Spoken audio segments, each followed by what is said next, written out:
Hello everyone, welcome to my channel. ఈరోజు వీడియోలో super టేస్టీగా ఉండే రెండు రెసిపీస్ని చూసేద్దాం. Mutton dalcha with bagara rice అనమాట. ఈ మటన్ దాల్చా చాలా టేస్టీగా ఉంటుంది. ఇప్పుడు మటన్ కర్రీయే కాకుండా అట్లా దాల్చా చేసుకొని ఈ బగారా రైస్తో తింటే సూపర్ టేస్టీగా ఉంటుంది. ఈ బగారా అన్నం కూడా ఇట్లా పొడిలాడుతూ ఎట్లా చేసుకోవాలో అండ్ టేస్టీ మటన్ దాల్చాని కూడా మనం ఈ వీడియోలో చూసేద్దాం.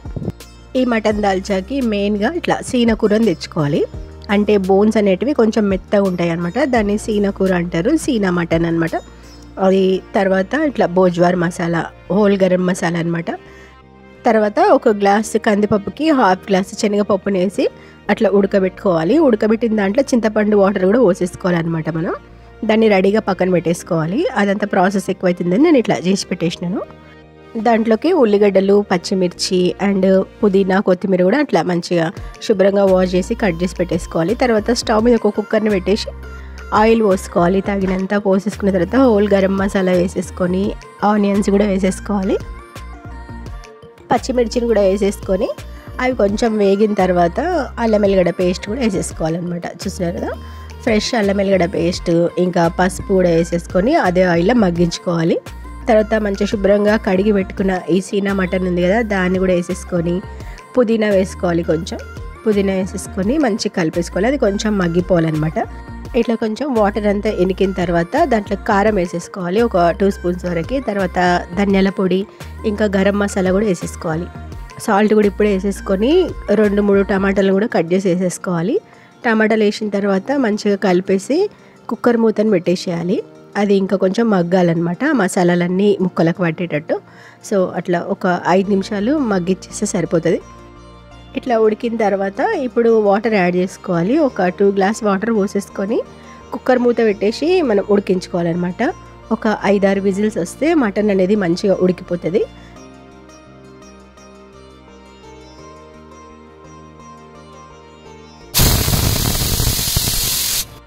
ఇట్లా ఉడికిన తర్వాత దాన్ని దించేసుకోవాలి. దించిన తర్వాత ముక్కలు ఉడికినాయా లేదా అని చూసుకోవాలన్నమాట. ఒకసారి మంచిగానే ఉడికిపోతుంది. ఒక 5-6 విజిల్స్ వస్తే చాలు. చూస్తున్నారు కదా, మటన్ ఉడికిపోయిన తర్వాత ఈ పప్పు ముందే రెడీ చేసి పెట్టుకున్నాం కదా, ఆ పప్పును పోసేసుకోవాలి. పోసేసి సాల్ట్ సరిపోయిందా లేదా ఒకసారి చెక్ చేసుకొని మళ్ళీ స్టవ్ మీద పెట్టి మరిగించాలన్నమాట. ఇది మంచిగా పప్పు మటన్ అనేది బాగా మరిగితేనే ఆ టేస్ట్ అనేది వస్తుంది. సో తర్వాత దాంట్లో కొంచెం కరివేపాకు అండ్ కొత్తిమీర, పుదీనా కూడా వేసేసుకోవాలి. వేసుకొని మనం ఒక 10 నిమిషాల వరకు హై ఫ్లేమ్లోనే పెట్టి మరిగించాలన్నమాట. చూస్తున్నారు కదా, అది బాగా మరిగిపోయింది.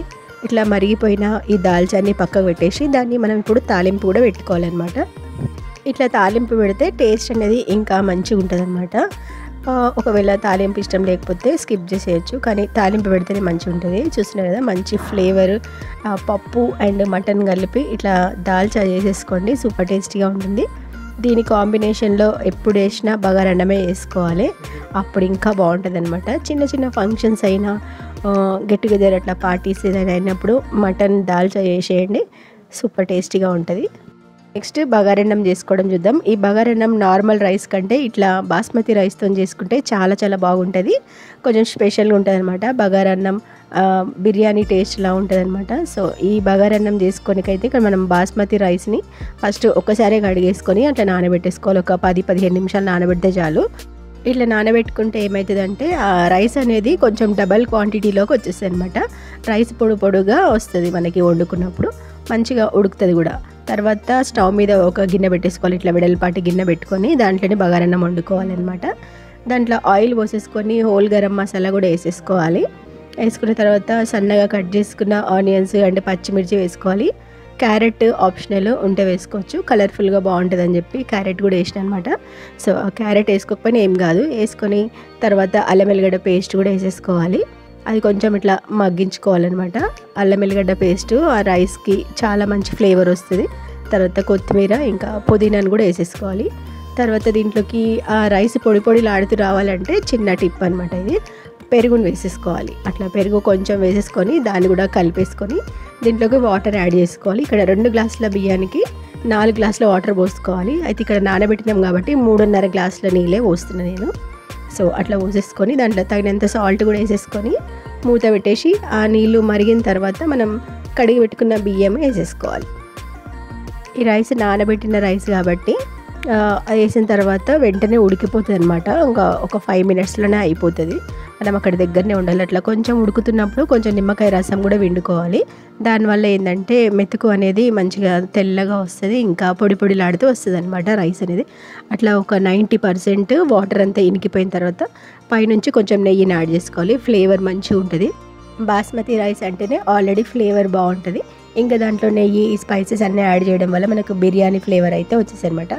మనం స్టవ్ మీద అట్లా ఒక 5-6 నిమిషాలు సిమ్లోనే పెట్టేసి ఉడికించుకున్నామంటే చూస్తున్నారు కదా, ఈ బగారన్నం అనేది ఎంత బాగా పొడి పొడిలాడితే ఎంత బాగా వచ్చిందో, మెత్తగా ఎక్కడ కూడా కాలేదు.